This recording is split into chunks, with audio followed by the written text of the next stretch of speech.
about? Oh, there he is. Oh, it's Buddy. Hey, I tried to buddy. blur the background. Well, it Is is. there a top 5 list tonight? No. Okay. I seem to forget about those a lot. I am. I'm reviewing P.O.W. for the Oh, I love that game. NES. I love that For game. what? For the NES version? Yeah, I love that game. one of the few games I could actually beat as a kid. Yeah, that's such a good game. So I got all my tabs open and everything's good to go. So, Yeah, I just got the notification on my phone that you went live. Yep, excuse I'm me. all set Good too. Lord, that came out of nowhere. Hey, get down. Poor Buddy. Oh, All right, well, you guys ready to start this thing? Sure. All right, here we go. In 3, 2, 1. it's blurring.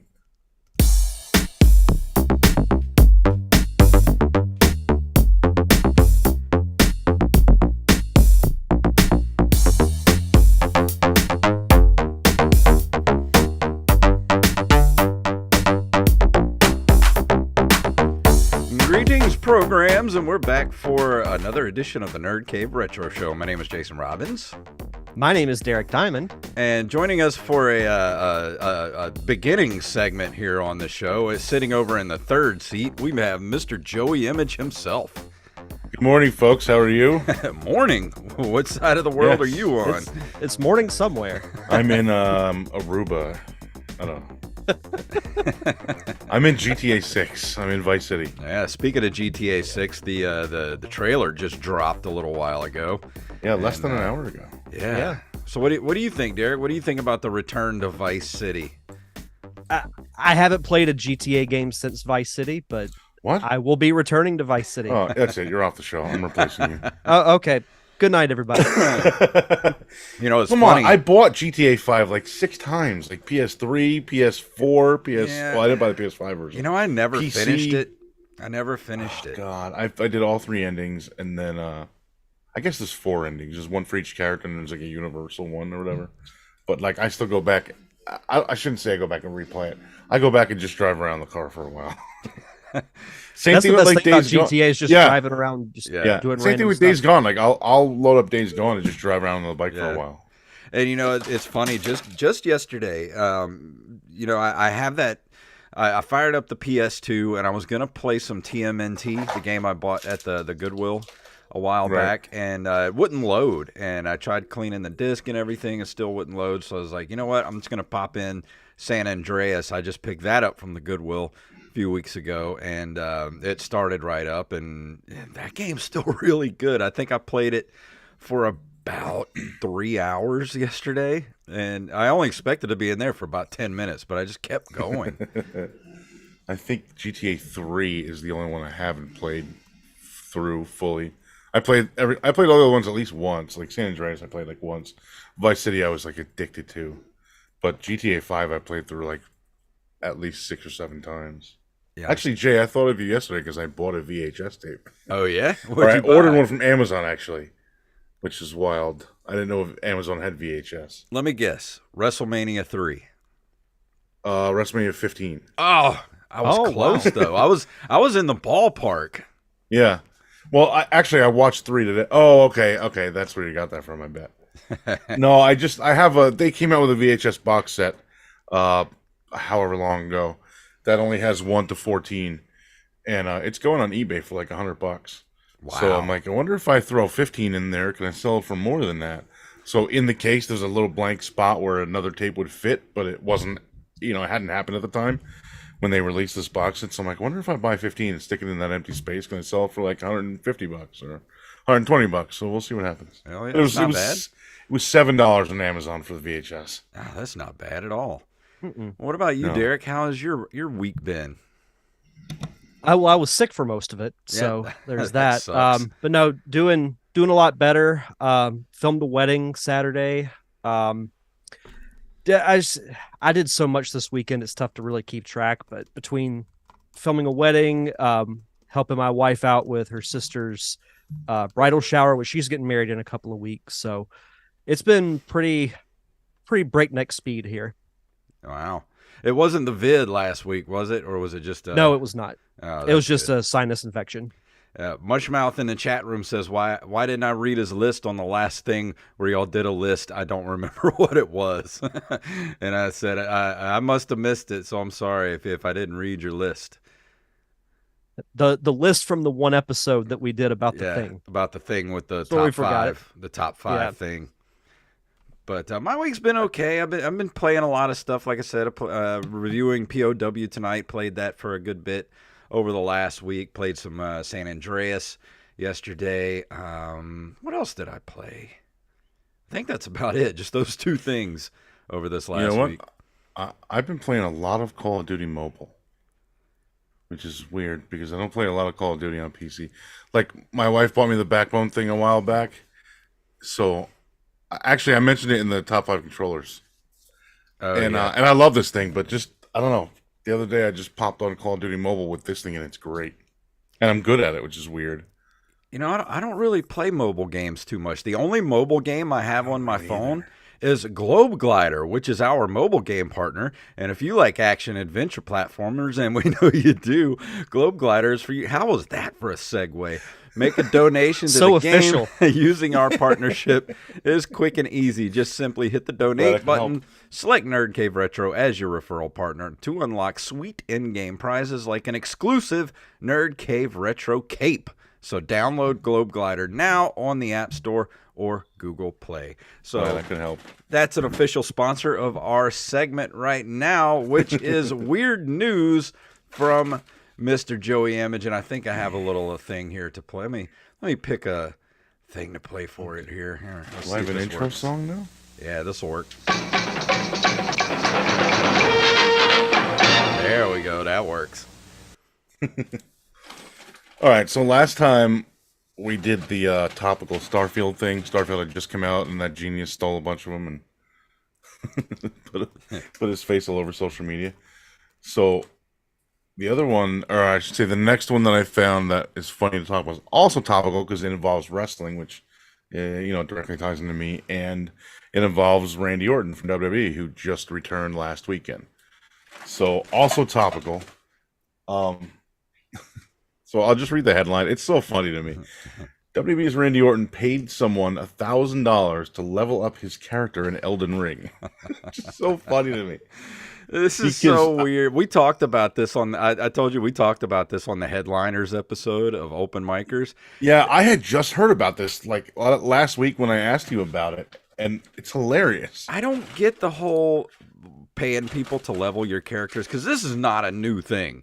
People used to do this all the time back in the day, especially like when WoW first started. People would just pay people to level your character. Like, why would you do that? Because if you start out with a level 60 character, like, you don't know how to play it. Right. Because you haven't been playing. It's like people that used to buy, or probably still do buy WoW accounts. Like, you could tell when they're in a raid, they don't know what's going on, and it's like the speculation is always like, oh, you must have bought that account because you don't know what you're doing. But the funny thing is, there's 2 guys that used to be in WWE. There's one guy's name is Brendan Williams. The other guy's name is Mansoor Al Shahil, and that's their real names. But they do Twitch streams together. So they got fired. They got hired together. They got fired together. They teamed together when they were there. They're still best friends, whatever. So one of them mentioned on the Twitch stream that they just randomly were talking about video games one day, and Orton mentioned that he loves Elden Ring, but it's so freaking hard. And it's brutal and blah, blah, blah. And he said it's brutal yet beautiful. So whatever. They thought nothing of it. Whatever. Months later, they got fired, blah, blah, blah. So then this thing pops up. This headline pops up. And they mentioned on the Twitch stream, well, he came to us backstage one day saying how much he loved the game. But it was so brutal and hard. Like, we never thought, we just left it at that. We never thought it would come up in the gaming news that he went and paid somebody to do what he was complaining about. So the quote that somebody, I guess this guy asked him about it. So the guy Mansoor, who he was also Mansoor in WWE, he asked him about it after this headline came out, or after this article came out, and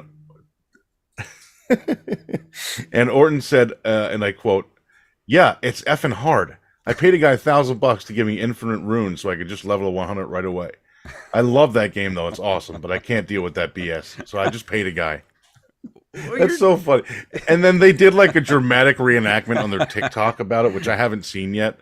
But I assume it's got some kind of graphic of Orton like, hey guys, can you take $1,000 for this? Wish I had the money where I could drop $1,000 to just have somebody play my game Yeah. for me. Right? Yeah, I would do it for every game I own. No kidding.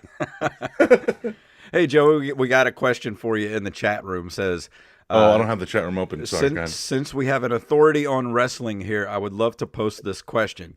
Why is Orange Cassidy the best wrestler of all time, and will he be under my Christmas tree? Who said that? Mushmouth. Mushmouth.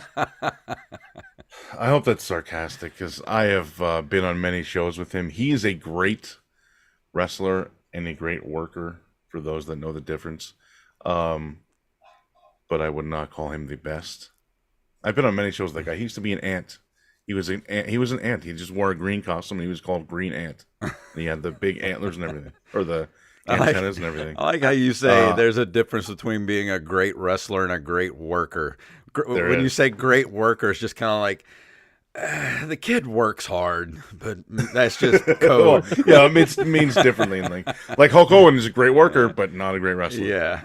Right. I've also seen him be an ice cream cone, and there used to be a tag team called Los Ice Creams, and their masks were like a mask with a giant ice cream cone on top of it. Wow. So, but now he's Orange That's Cassidy. incredible. He's been Orange Cassidy for a long time. He is a great wrestler. He's a great worker, but I wouldn't say he's one of the best. Just in my opinion. But I have been on many shows with that guy. And if you want him under your Christmas tree, I mean, I haven't talked to him in a while, but I think Joey could make that happen. It'd be a I Christmas could miracle. have someone ship him to Mushmouth. Oh man! But back to the story of Randy Orton.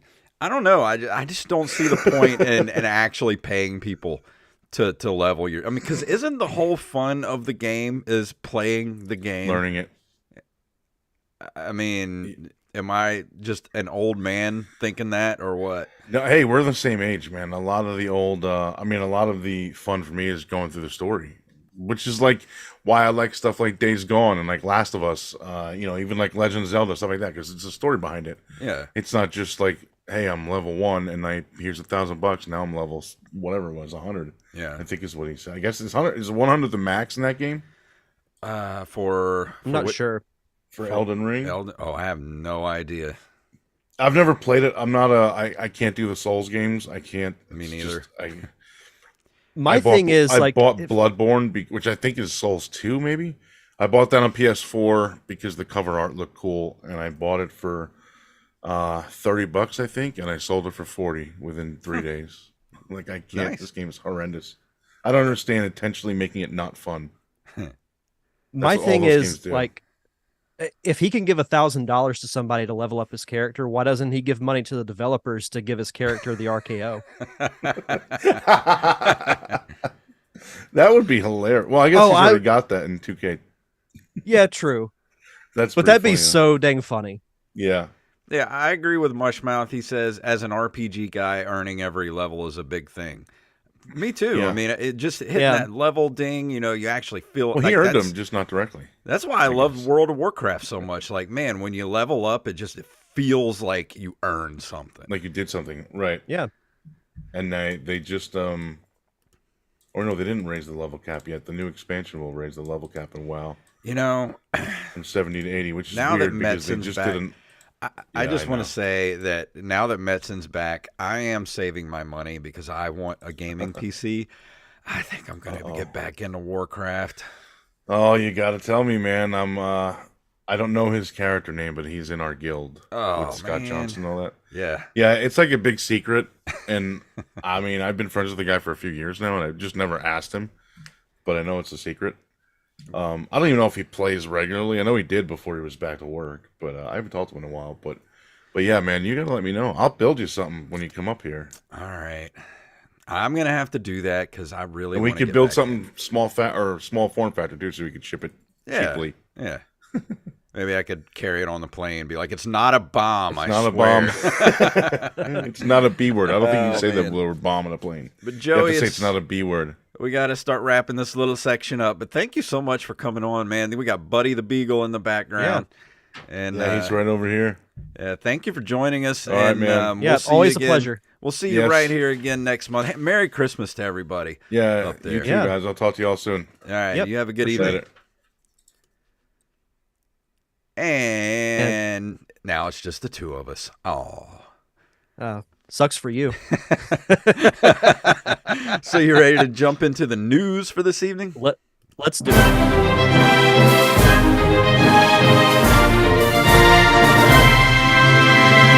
Some of tonight's stories were submitted to us by I Am the Rampage and Armez Jackson. I need a good way to say Armez Jackson's name, like Armez Jackson. Armez! And if you have a story you'd like us to cover, send them to nerdcaveretro@gmail.com. And this first story is from tomsguide.com. Nintendo Switch 2 tipped for 2024 launch and new Mario Kart detailed. The currently unannounced Nintendo Switch 2 has once again been tipped for a release in 2024, and it's reportedly set to receive a new 3D Mario game and a new installment in the ever-popular Mario Kart series. Zippo, a leaker with a reasonable track record of accurate information, has suggested via their blog that Nintendo's follow-up to the Switch will launch next year. The supposed insider doesn't offer an exact release window, but the previous Switch 2 rumors have suggested that it will launch the second half of 2024. Says, we're taking this with a grain of salt, but he has previously leaked Nintendo games, including Metroid Dread, and everybody, blah, blah, blah. Let's see. He also states that will launch alongside a new 3D Mario game, which I guarantee you is going to be Odyssey 2, and there could be it could be Mario Kart X. So wait a minute. So are we skipping 9, or what are we doing? Maybe it was a typo. Maybe. So I would think Mario Kart 9 is going to be so that's some of my predictions from last week. There's a leak from a pretty reputable leaker. So I think I got a couple of notches on the belt after last week. We'll see. I mean, I'm surprised that this came out so soon after we did our prediction show. I like the idea of this Super Mario Kart Ultimate, like kind of giving it the Smash Brothers treatment. Would be really cool, but I would save that for the 10th Mario Kart game. Yeah, like not doing it for 9 seems kind of random. Like I think 10 should be a big deal. Yeah, I'm still gonna say that I'm not 100% sold on this 3D Mario game being Mario Odyssey 2. It very well could be, or they might do something completely different. If that happens, then we'll both be right. Yeah, I mean, either way, I'm gonna play it. Yeah, same. No doubt about that. What do you think of just calling it the Switch 2? Because to me, that just seems kind of bland. I think they should call it Super Switch. Just go back to the old days of like the NES and the Super Nintendo. Just call it the Super Switch. It rolls right off the tongue. Yeah, like Switch 2 is just like, yeah, just kind of blah. But you call it Super Switch? Now that's something I want to play. Sounds like the name of a disco song from the 70s. Oh yeah, Sunshine 2 or Gaia 3. Ooh, Sunshine 2 would be pretty interesting. That would be pretty. We haven't seen a sequel to Mario Sunshine 2. That would be pretty great. Yeah, because I loved Sunshine. Yeah, Sunshine's great, and what's that thing called? The Flood? The Flood mechanic was really cool. I liked that game. Mm-hmm. Another game that I think could get the remaster treatment. Yo, absolutely. 100%. Mushmouth also says there was an immediate quality drop after Joey Image left. Huh. And I totally agree. Oh. Bye. But yeah, we'll see what happens with this. I mean, it's looking more and more likely that we're going to get the second Switch in 2024. Yeah, I think by the end of next year, we will have it. Next up, we have a web story from NintendoLife.com. Atari 50 is getting more games via free updates, 12 dropping next week, which this was posted this past Thursday, so this week. Atari has announced that the stupendous compilation Atari 50, the Anniversary Collection, will be getting even more games via several free content updates. The first of these is launching on December 5th, which, if you're watching live, is tomorrow, and will bring 12 Atari 2600 titles to the collection, comprised of prototypes, homebrews, and official titles. Future planned updates have been confirmed to include even more games, along with additional concept art and behind-the-scenes interviews with industry legends, expanding the already excellent timeline from the birth of the arcade title Computer Space in 1971 to the death of the Atari Jaguar in 1996.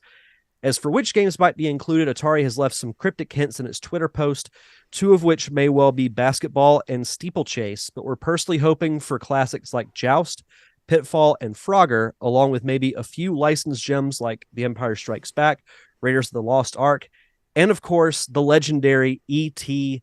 the Extraterrestrial. I'd do it just to get a reaction like that, like just for a laugh. Like, why not? I'm going to have to go ahead and get this Atari 50. Yeah, I'm going to also. Because it seems to be well worth the money, and Atari really seems to be getting back into the game, which the next story is also about Atari. So we want to roll right into that one. Go for it. From newsjournal.com, Atari CEO says company is focused on retro gaming. Atari CEO Wade Rosen insists that the company is committed to retro games. The firm became a household name when they released the Atari 2600 in 1977. However, by the early 2000s, Atari had fallen into obscurity.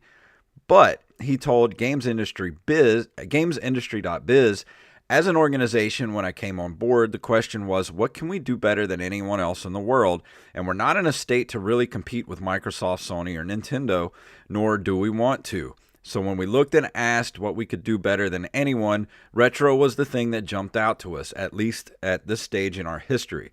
So we just decided to be as great as we could be at this very specific thing, and that's what we've been focused on. And thank you for realizing that. Like that, jump back into giving us updated versions of, you know, the older games, the really good games that were out that people loved back then, and then dip your toe into remakes of that older stuff. And Atari could really be a great publisher, and they've been making some really good decisions lately. So I kind of have, I'm kind of, you know, I'm riding Atari's coattails on this one. I think they're going to do some great things in the next few years.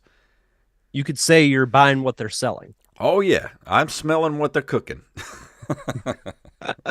As another great wrestler once said.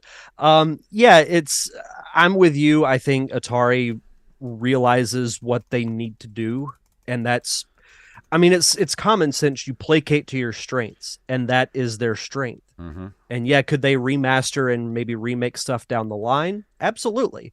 But I think what they're doing right now is smart, because yeah, is Atari as known as Nintendo or as relevant? No, but people do know the name Atari. Mm-hmm. You know, so I think this is a great way to reintroduce their brand to the older generation, Mm-hmm. and to introduce themselves to the younger generation. Just be great at the things you were great at, and move forward from there. And then start with the merchandising. You know, we'll see people walking around with Atari t-shirts again, you know, in a couple of years. So that would be really nice to see Atari make a comeback. Oh, absolutely. Because it was such a huge thing when I was a kid, and then it just went away. Yeah, I still remember when I was a kid, my uncle having an Atari, and it didn't work because this was probably like 98 or 99 when I saw it for the first time. But you know, I still knew of it. So I like what they're doing. I still have mine. I don't play it because I can't hook it up to any TVs I have, because it doesn't have the antenna prongs anymore on the back of the TV, so can't play it. So it just kind of sits in the little case over there. But it's a good thing for you to have, though. Yeah. Our last story comes to us from, funny enough, GhostbustersNews.com. A rare lost piece of Ghostbusters video game media has been found. Being found and uploaded by YouTuber Ginger Happy Gaming, a 9-minute long presentation, which was a rare glimpse of internal marketing for Activision's video game adaptation of 1989's Ghostbusters 2. It lays out the success of the franchise up until the release of the slime-filled sequel, along with a rare cut of the music video to Bobby Brown's On Our Own, that, in addition to clips of the films and the real Ghostbusters animated series, includes footage of what appears to be the Amiga release of the Ghostbusters 2 video game. I need to watch this when we're done. While the quality isn't the best, only being filmed off the television, but with the VHS tape previously being left in a warehouse, bracing the elements, as Ginger Happy Gaming mentions within the video, a digital remaster is currently being worked on. Of course, once that comes to light, we'll give it a full feature, so stay tuned. I love stories like these. I loved when they find cool stuff like this, because this was just found in an abandoned storage unit, this random VHS tape, and it contains all this cool stuff on it. I know, like I miss that type of marketing from video games, because I've talked about the tapes that Nintendo did for Donkey Kong Country and for the Nintendo 64. So like I knew there had to be other ones, but I had no idea there was one for Ghostbusters. Yeah. But just imagine That's cool. How much other cool stuff is out there just waiting to be discovered in an abandoned storage unit. They should make a reality show about that. Yeah, maybe they should. And call it Storage Wars. Yeah. And have people bid on them. But that's going to bring us to the end of the news. Do we have time to go through this month in video game history? We can save it for next week if you want. Okay, yeah, let's save it, and we'll move on into... Actually, before we go into the review for tonight, Derek, you want to do our Patreon shout-outs? Absolutely. We want to shout out our awesome patrons over at patreon.com/nerdcaveretro. We want to shout out Yup Fed, a.k.a. Knife, James, a.k.a. @Jimbo Jr. on our Discord, Travis Martin, Raven, Danny House, Justin Nispel, John West, Daniel Salmon, Mr. B-Res Coffee himself, Mike Eveland, Tyler Watson, Axeblade07, Armez Jackson. I'll work on an intro for Armez. I'll have something next week. All right. Carlos Longoria, a.k.a. I Am the Rampage. Steph Sargent Sketch, Gus and Penny, Matthew Salmon, Mr. Joey Image, and, of course, Mama Diamond herself, Donna Diamond. Mama Diamond. Thank you all so much for your continued contributions and keeping the lights on for us here at the podcast. And for as little as $1 a month, I found $1 in change laying around my house the other day. So chances are it's in y'all's houses too. Yeah. So yeah, if for as little as $1 a month, you get early access to our monthly bonus episodes, which for the most part is a commentary track. Like this past month, we did a commentary track for A Charlie Brown Thanksgiving. We've also done full-length movies like Transformers the movie, Double Dragon, the Super Mario Brothers movie, the live-action one, not the good one, animated series like Real Ghostbusters, Darkwing Duck. The list is near endless on what we've done. I was thinking about for this month, we were talking about doing the Star Wars holiday special, and I was like, what if we get into it and I physically cannot finish the holiday special? Do we just put out like a half of a commentary track, or what do we do? We'll just call it the meltdown. I mean, we haven't decided 100% yet if we're going to do it, but I don't know. It seems like it would be a fun thing to do, but at the same time, I don't know if I can take it. My thing is, we made it through Double Dragon.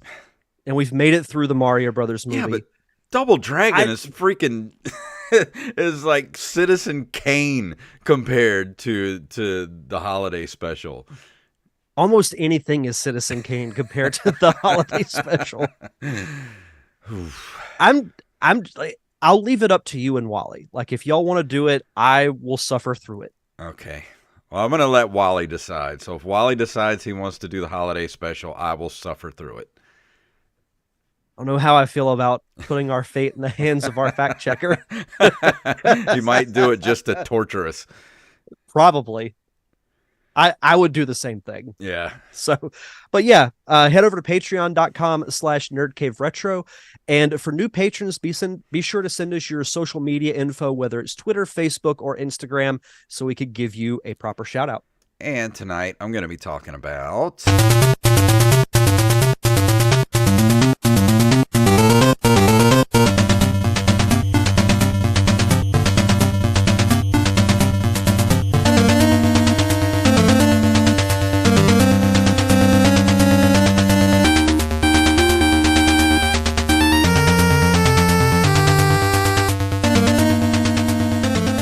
P.O.W. Prisoners of War was released in Japan as, let's see if I can pronounce this, Datsugoku Prisoners of War.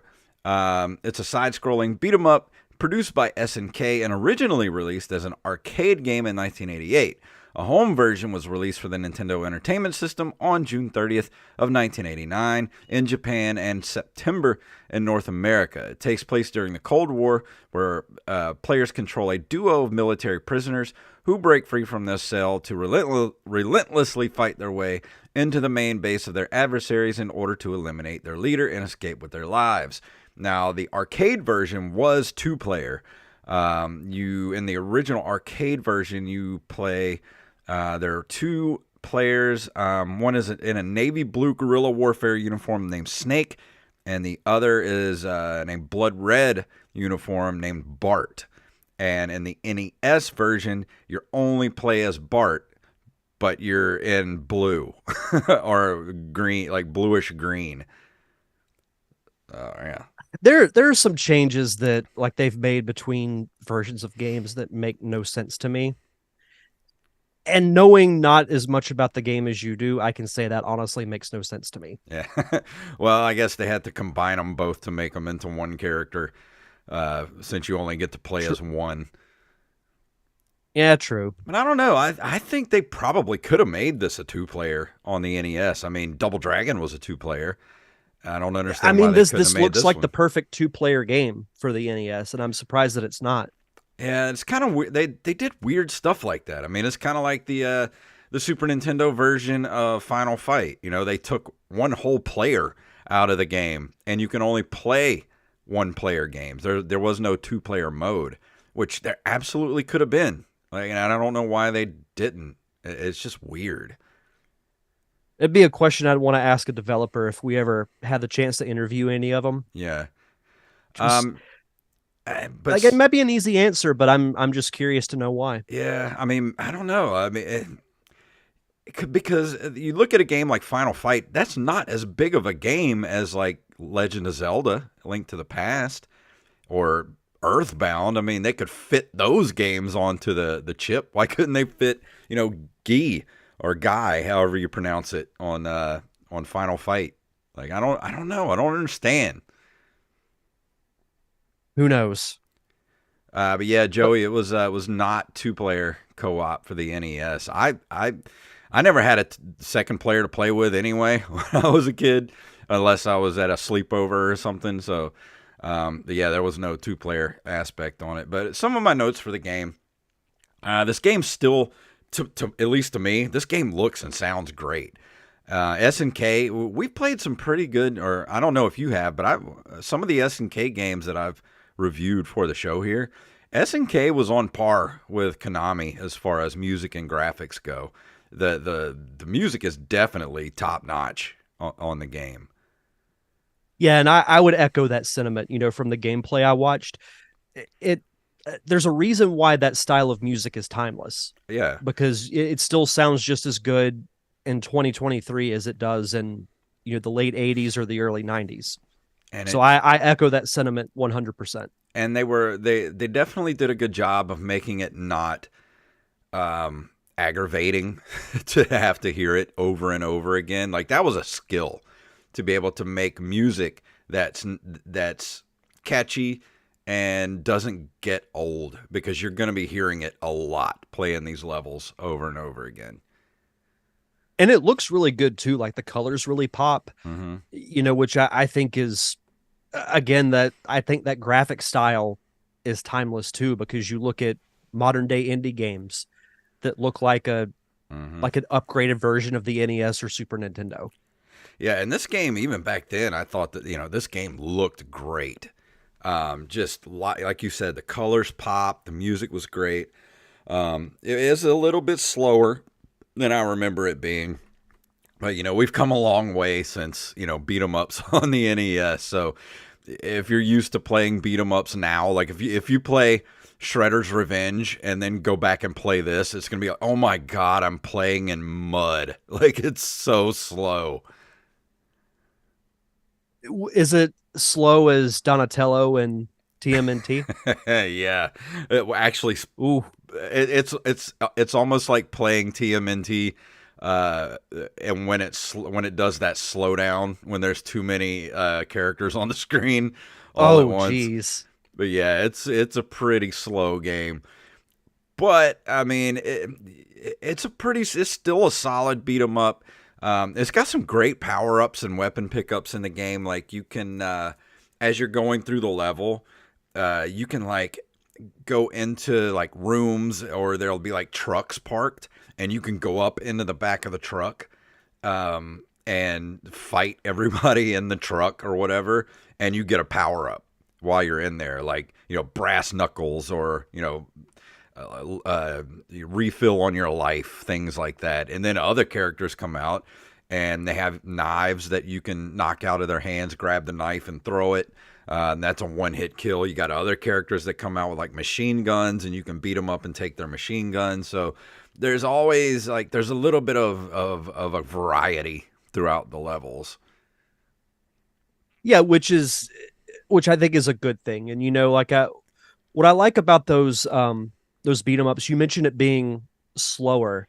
It's kind of tough to find that happy medium, Mm, because I don't know if you felt the same way about Shredder's Revenge, but I thought that game moved at too fast of a pace. yeah, I Because it did was like too. I started it, and then the next thing I knew, like, it was over. Yeah, I mean, I bought that game, and then like an hour later, I was finished. It was like, wow, that didn't take long at all.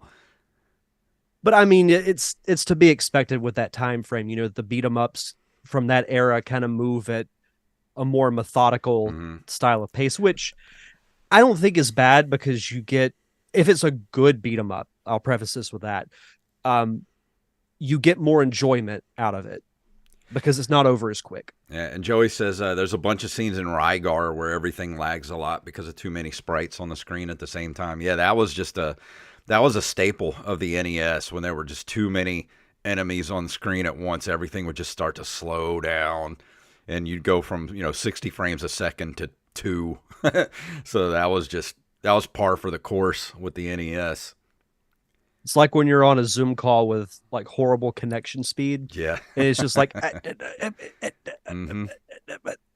And I wrote, this is another one of those games like Contra, where it's quote unquote Nintendo hard, because you only get like 3 lives and a couple of continue. I don't know if the continue. I think that you only get like 2 or 3 continues for the game, but there is a cheat code that gives you 21 lives, and then it becomes the easiest game ever. So if you want to get through the game pretty quick, and you were talking about, we were talking about Shredder's Revenge, where it took maybe an hour and 15 minutes to beat that game when I first got it.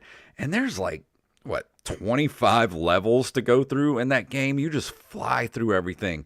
But this game, like, it just goes to show like how slow the game is. There's like 5 levels in this game, and you can beat it in under an hour, like 45 wow. minutes, if you just put in that cheat code and go straight through. I was gonna ask you if you broke out the Game Genie for it, but No, I just a code. I see. This is one of the few games I could actually defeat as a kid regularly, and I played it a lot when I was a kid because I had a electronic gaming monthly that had the cheat code for the 21 lives in the game. So that's how I beat it as a kid, and that's how I beat it as an adult, because you put that cheat code in and you're just boom, you're just gonna go through the whole thing. Wasn't that the greatest feeling when you'd pick up a magazine and Yeah. you'd be reading it and you'd find a code for a game you're playing? And you're like, Uh-huh. oh, Yes. But it's just like Contra. If you try to go through the game with just regular no cheat code, it's really tough to get through the game. But you got that cheat code, you're going to just blaze right through, especially once you know. Because the toughest enemies in the game are the bosses. But once you know their patterns, like you just fly right through it. Joey says Zoom with 4 people trying to watch a movie together. Yeah, that sounds like us doing Scream. If anybody listened to our Right. Scream commentary, we literally had to restart 4 times because of the lag. We saw a lot of Drew Barrymore. Yeah, we saw that whole 15-minute opening segment like 3 or 4 times. Yeah. And the one thing here's one of the things I did not like about the game, and I don't remember this as a kid, but it was very obvious, blatant in your face as an adult. That 3/4 view, very similar to Double Dragon. It's not like a straight on platformer. It's that 3/4 view. But you have to be on like the same line as the person you're attacking, or you can't hit them. But the messed up part about it is they can still hit you, which makes the hit boxes can be a bit wonky until you get used to that. And it drove me nuts at first because I was like, this is so stupid. But once I kind of got used to it, it didn't really bug me that much anymore. But it is still one of those things that's like, why can't I hit them, but they could sure as hell still hit me? That's where the evil developers come in with their little trolling idea for the fan. Just like, you know what? We're going to throw this little nugget in here. Yeah. I hate that type of stuff. That I get it if that's the type of gameplay that you want to have, but make it equal on both sides. Yeah. If that makes sense. Because it's really hard, like when because of how slow you're, like if you were blazingly fast across the screen, like when you're playing Ninja Turtles the arcade game or Manhattan Project, it's because that game is so kind of fast paced, you can just jump in the air and like move and kick people and punch hit with your weapons and everything from pretty much wherever you are.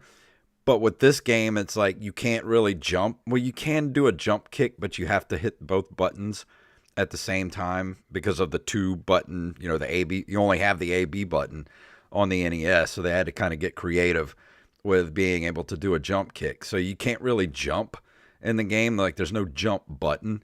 So you just have to kind of walk to where, somebody and the enemies are faster than you. So you got to kind of cut them off at the pass, when they're walking around, and you're trying to get on the same like line of sight, I guess, where they are and hit them, but they end up hitting you first, and you want to throw the controller the first couple of times it happens. So there's an area of strategy that you've got to have. Yeah. Once you get used to it, it doesn't really bug you anymore, but it does take a little getting used to, because that is like, it's aggravating. Oh, Joey asks if you've ever streamed P.O.W. No, I have not. I thought about it, but I hate streaming stuff when I first play it after years of not playing it, because I don't want to be seen sucking very badly at video games, which I do. So now that I know I can play through it and beat it again, I'll probably stream it sometime soon. No, you should. Yeah, because it's a great game, but it doesn't take that long to beat. So it would be something to pop on for an hour and play through it, and then have a nice little playthrough video. I like games like that, though. As I know we've mentioned this on the show before, but growing up being a huge fan of RPGs, now I prefer to play games that might take 45 minutes or an hour. Yeah, because you just take in a little bit of time, play through it, and you're good to go. And I almost bought a complete in-box of this game when I was in New Jersey hanging out with our friend Joey. And Joey, what was the name of that shop we went to where I got the Super Mario Brothers 3? Because it came down to between if I wanted to buy this or Super Mario Brothers 3, which I'm glad that I made the purchase I made. I still want to get a copy of this complete in box, but I bought the Super Mario Brothers 3 at that shop, and it ended up being the Mario 3 variant with Brothers over the hand. So they didn't know what they had, and I ended up paying $30 for it, and it's worth like $200-300 now. Digital Press was the name of that shop. So if you're from New Jersey, there's probably still a complete in box P.O.W. sitting in the shelf there that I was going to buy. He says it's in Clifton, New Jersey. It's a great city name, Clifton. Yeah, Clifton. It's fun to say. See some other notes here. Solid side scroller. Sorry, I started laughing because I read my last line here. We'll get to that in a second. Solid side scroller, but very repetitive. Graphics are fantastic, but the level designs are all very similar. And yeah, if you go through the game, it's all pretty the same. There's not a whole lot of difference between each level. They all kind of look the same. But that's okay. Yeah. I mean, that's from a game from that time, it's to be expected. Yeah. I mean, you only got like 5 or 6 levels to go through, so they could have thrown some different stuff in there, but yeah. And I read a couple of reviews where a lot of people were saying like it felt lazy.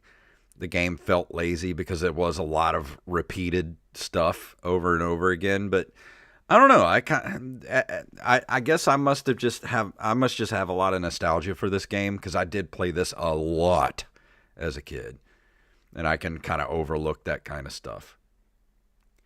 Yeah, I mean, if that's really the only thing that people complain about, game's not doing too bad. Yeah. And the last thing here I wrote, you get, and I say this in quotations, and please don't cancel me for saying this. It says, "Congratulations" at the end of the game. And that just cracks me up. And that's what was referred to as English back in the day.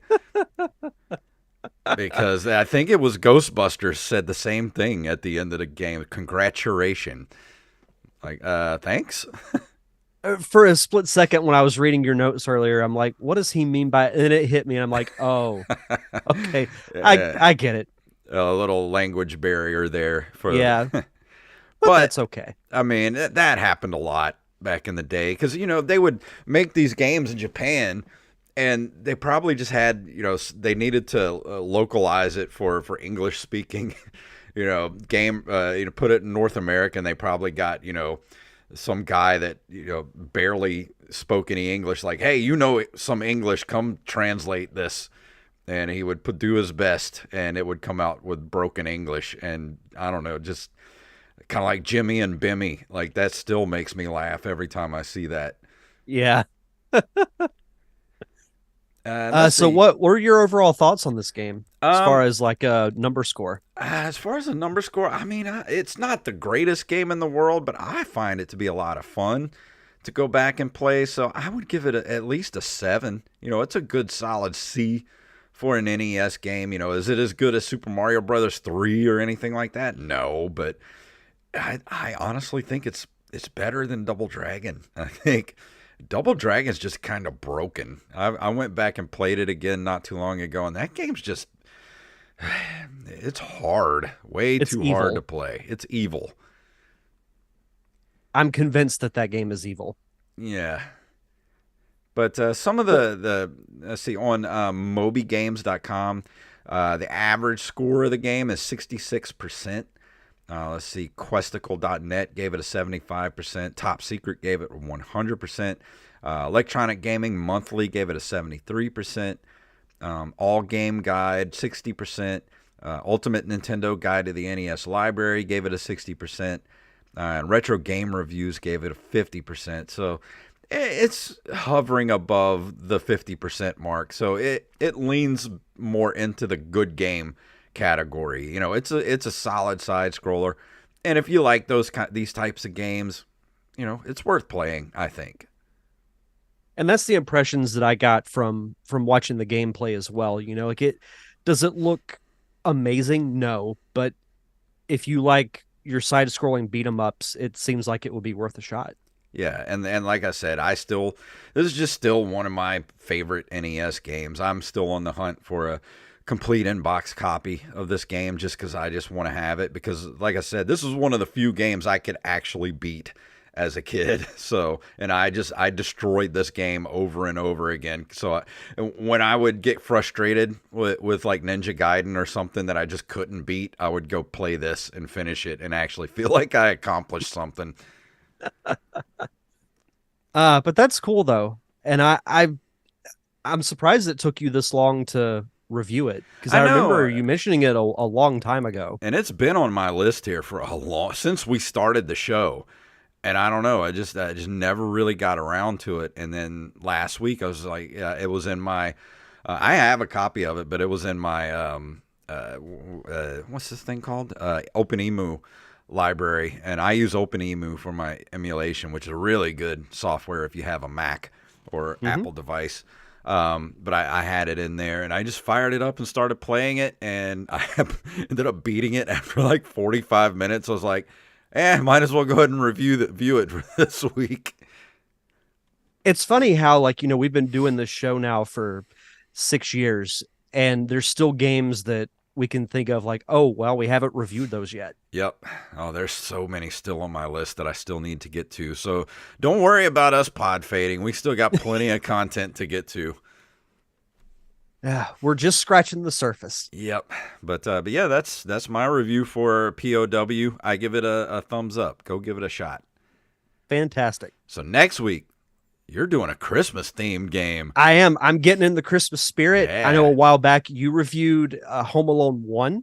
I'm going to be reviewing Home Alone 2, which I might be in the minority, and I might get kicked off the show for saying this, but I like Home Alone 2, the movie, better than 1. I enjoy it, but I still like the first one. It edges it out, not by much, but they're both to me enjoyable at about this. I could sit and watch either one and be happy. Yeah. So I'm excited to try it out. I've never played the game before, but like I said, I just wanted to get in the Christmas spirit, and I figured why not review a Christmas game. Awesome. So that's going to be fun. That'll be fun. Maybe I'll watch the movie before next week too. Oh, good idea. Yeah. I watched the first one not too long ago, and it's still a must watch. Oh yeah, like both movies are. Yeah, I think it was Friday night or Saturday night. We were watching a movie. I got to pick the Christmas movie for the night, and it was out of Home Alone or Christmas Vacation, and I had to go with Vacation. I had to. But Home Alone's I haven't watched up. that. I haven't done my annual watching a Christmas Vacation yet, but there's still time. Shitter's full. but that's going to bring us to the end of the episode. Derek, what's going on with the Derek Diamond experience? So I've dropped the episode for this week a little bit later than usual. I actually dropped it right when we started this podcast. It's with an actor named Teo Pinglis, who is mostly known for being a soap opera actor from Days of Our Lives and General Hospital. But the cool thing is he just launched his own podcast called Lost Treasures, and it's like an audio drama where he's reading stories that he wrote about an archaeologist like traveling to like the Nile River and the Egyptian pyramids and things like that. So that's cool. It's kind of like Indiana Jones meets an old radio drama. Dude, speaking of Indiana Jones, I did not get to see Dial of Destiny in the theater, but I did watch it on Disney Plus on Saturday. Why didn't anybody tell me how good that movie was? Holy crap. I thought I mentioned it. Dude, I loved it. It was really good. To the point, I'm going to buy the Blu-ray just so I can have it and hug it and squeeze it. Yeah, it was much better than I expected. Because, after Kingdom of the Crystal Skull, I went in with pretty low expectations, which I think helped. But I really enjoyed Dial of Destiny. Dude, if you just forget that Kingdom the Crystal Skull never happened, and you look at this as the true sequel to Last Crusade. This is a perfect 4-part journey.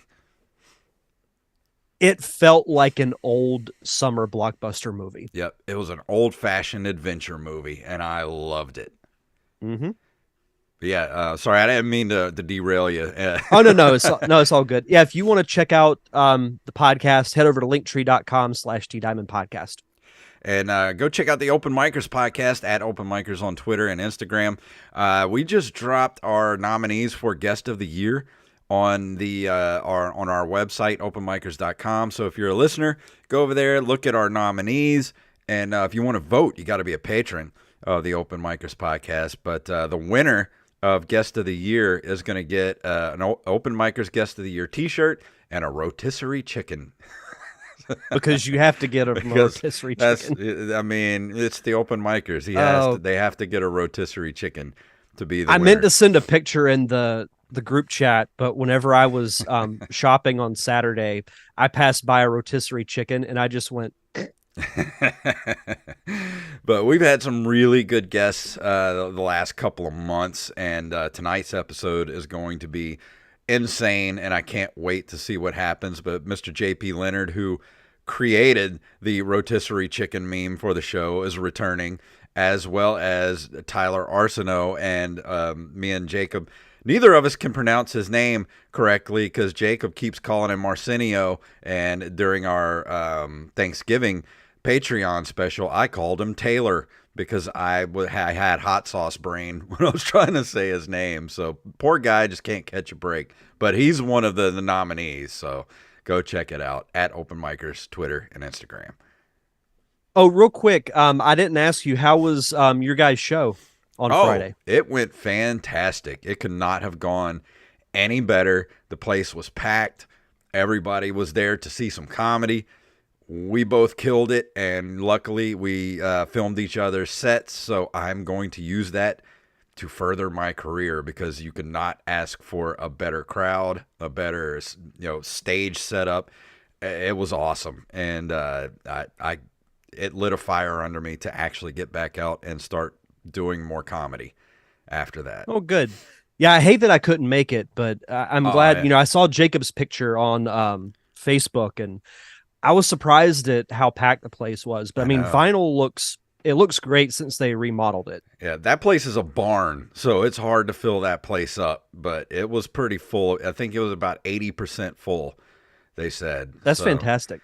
Yeah, it was a good night. It was a great night. I wish you could have gone, but I know you were sick. But next time you'll have to be there. Well, as Terrence Howard said in Iron Man, next time, baby. Yeah, next I'll sneak you in the back door or something. Get you in the side door so you can come see. But I think that's going to do it for this week. Anything else before we walk out the door? No, I don't think so. Well, if you want to email us, you can email us at nerdcaveretro@gmail.com. Nerdcaveretro.com is our link tree. That includes all of our social media, our Patreon, our merch shop. We have a Cash App and PayPal buttons on there. So if you don't want to do Patreon, but you still want to give us a little cheese, go Cash App us some money, PayPal us some money, or just go to ncrmerch.com. It's Christmas time. Get some nerdy stuff for your peoples. T-shirts, hats, stickers, magnets, bags, mugs, whatever your nerdy little heart desires. Follow us on social media at NerdCaveRetro, and please leave us a review and or a 5-star rating on all podcasting platforms. So please, Derek, tell them what it's all about. May the way of the hero lead to the Triforce. Yes.